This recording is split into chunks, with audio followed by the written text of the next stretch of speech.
Hello students, तुमचं all in one corner या चॅनलमध्ये मनापासून सहर्ष स्वागत आहे. तर आजच्या व्हिडिओमध्ये आपण इतिहासाचा पाठ क्रमांक 2 भारत 1960 नंतरच्या घडामोडी या पाठाचा स्वाध्याय बघणार आहोत. मागच्या व्हिडिओमध्ये आपण पाठ क्रमांक 1 इतिहासाची साधने या पाठाचा स्वाध्याय बघितला. तर या व्हिडिओमध्ये आपण पाठ दुसरा याचा स्वाध्याय बघणार आहोत. तर तुम्ही चॅनलवर नवीन असाल, अजूनपर्यंत चॅनलला सबस्क्राईब केलेलं नसेल तर सबस्क्राईब करा, बेल आयकॉन प्रेस करा. चला तर मग आपण स्वाध्यायाला सुरुवात करूया. प्रश्न पहिला अ आहे, दिलेल्या पर्यायांपैकी योग्य पर्याय निवडून विधाने पुन्हा लिहा. तर तुम्हाला दोन वाक्य दिलेले आहेत, ते योग्य पर्याय निवडून विधाने तुम्हाला पूर्ण करायची आहे.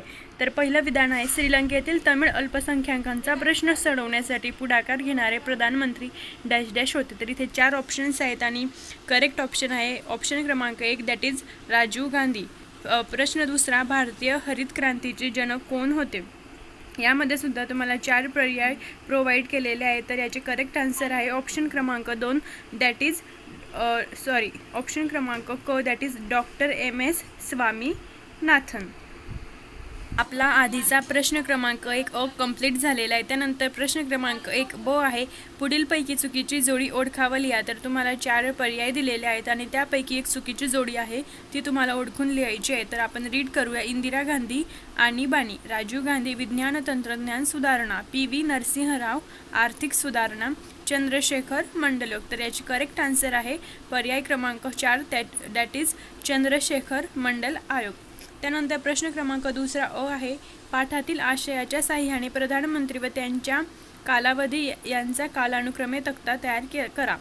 तर तुम्हाला इथे जो पाठ आहे तुमचा, त्याच्या आशयाच्या साहाय्याने प्रधानमंत्री व त्यांचा जो कालावधी आहे त्याचा कालानुक्रम तक्ता तयार करायचा आहे. तर तुम्हाला उत्तर दिसत असेल, आपण प्रधानमंत्री एका साईडला आणि त्यानंतर त्यांचा कालावधी लिहिलेला आहे. तर 1 नंबर आहे पंडित जवाहरलाल नेहरू. तर आपल्या देशाचे पहिले प्रधानमंत्री होते पंडित जवाहरलाल नेहरू. तर त्यांचा कालावधी होता 1947 ते 1964. त्यानंतर दुसरे आहे श्री गुलजारीलाल नंदा. त्यांचा कालावधी आहे मे ते जून 1964. त्यानंतर तिसरे आहे श्री लाल बहादूर शास्त्री.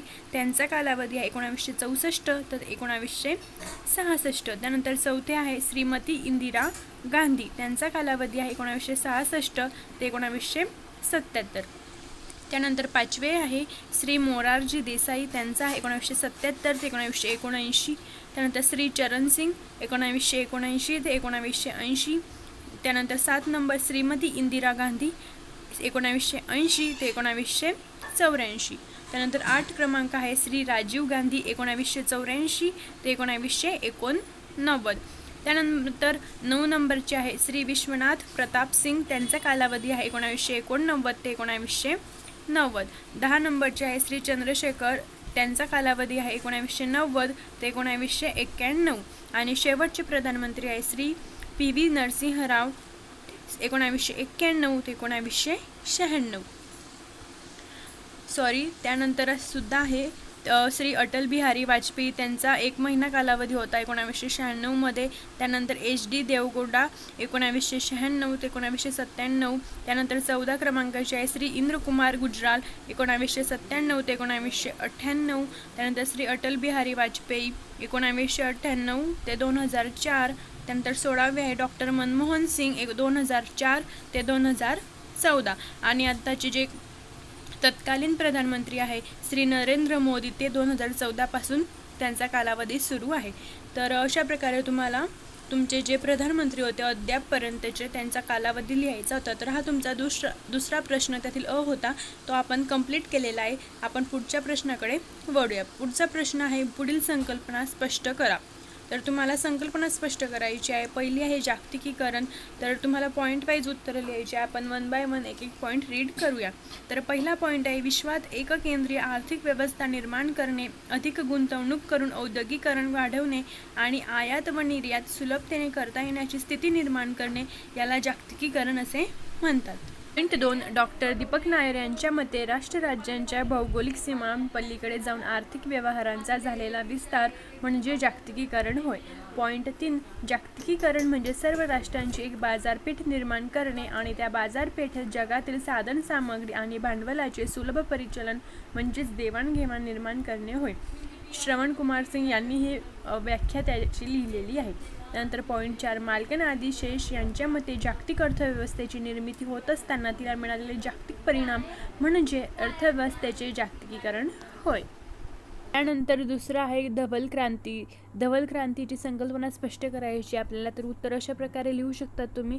पहिला पॉईंट, डॉक्टर वर्गीस कुरियन यांच्या दुग्धोत्पादनातील सहकारी चळवळीच्या प्रयोगाने भारतात दुधाचे उत्पादन मोठ्या प्रमाणावर वाढले, यालाच धवल क्रांती असे म्हणतात. तर पहिल्या पॉईंटमध्ये तुम्ही धवल क्रांतीची व्याख्या लिहिलेली आहे. दुसरा पॉईंट बघूया. धवल क्रांती ऑपरेशन फ्लड या नावाने ओळखली जाते. ऑपरेशन फ्लड ही भारतातील योजना आहे ज्याद्वारे भारतातील दुग्ध उत्पादनातील कमतरता दूर केली जाऊ शकते. त्यानंतर तिसरा पॉईंट आहे, जगातील कमी दुग्धोत्पादक म्हणून ओळखला जाणारा भारत देश आज धवल क्रांतीमुळे जगातील सर्वात मोठा दुग्धोत्पादक देश म्हणून ओळखला जातो. तर अशा प्रकारे तुम्हाला धवल क्रांतीची पहिल्या पॉईंटमध्ये व्याख्या, त्यानंतर ऑपरेशन फ्लड या नावाने ओळखली जाते हे सुद्धा लिहायचे आहे. अजून ही भारतातील योजना आहे हे लिहायचे आहे. त्यानंतर धवल क्रांतीमुळे भारताला काय फायदा झाला हा तुम्हाला तिसऱ्या पॉईंटमध्ये लिहायचा आहे. अशा प्रकारे तुमचा प्रश्न दुसरा कंप्लीट झालेला आहे. प्रश्न तिसरा आहे, पुढील विधाने स्पष्ट करा. तर तुम्हाला पुढील विधाने कारण स्पष्ट करायचे म्हणजे कारणे लिहायची आहे. तर पहिलं आहे, मोरारजी देसाई यांचे सरकार अल्पकाळच टिकले. तर उत्तर आहे कारण 1, नव्याने स्थापन झालेल्या जनता पक्षाकडून श्रीमती इंदिरा गांधींच्या नेतृत्वाखालील काँग्रेस पक्षाचा दारुण पराभव या निवडणुकीत झाला. पॉईंट 2, मोरारजी देसाई प्रधानमंत्री झाले. त्यांच्या नेतृत्वाखालील जनता पक्षाचे सरकार आपापसातील मतभेदांमुळे अल्पकाळच टिकले. तर याचे 2 पॉईंट्समध्ये तुम्ही रिझन लिहिलेले आहे. त्यानंतर दुसरा प्रश्न आहे, अमृतसर येथील सुवर्ण मंदिरात लष्कर पाठवावे लागले. तर उत्तर आहे कारण पहिला पॉईंट, 1980च्या दशकात शिखांनी पंजाबमध्ये स्वतंत्र खलिस्तान राज्याच्या मागणीसाठी आंदोलन सुरू केले. या आंदोलनाने अतिशय उग्र स्वरूप धारण केले. या आंदोलनास पाकिस्तानचा पाठिंबा होता.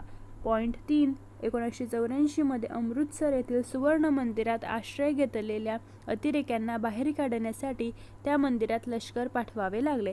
तर अमृतसर येथील सुवर्ण मंदिरात लष्कर पाठवावे लागले याचे कारण आपण 3 पॉईंट्समध्ये लिहिलेले आहे. त्यानंतर तिसरा प्रश्न आहे, भारतात नियोजन आयोग निर्माण करण्यात आला. तर उत्तर आहे भारताच्या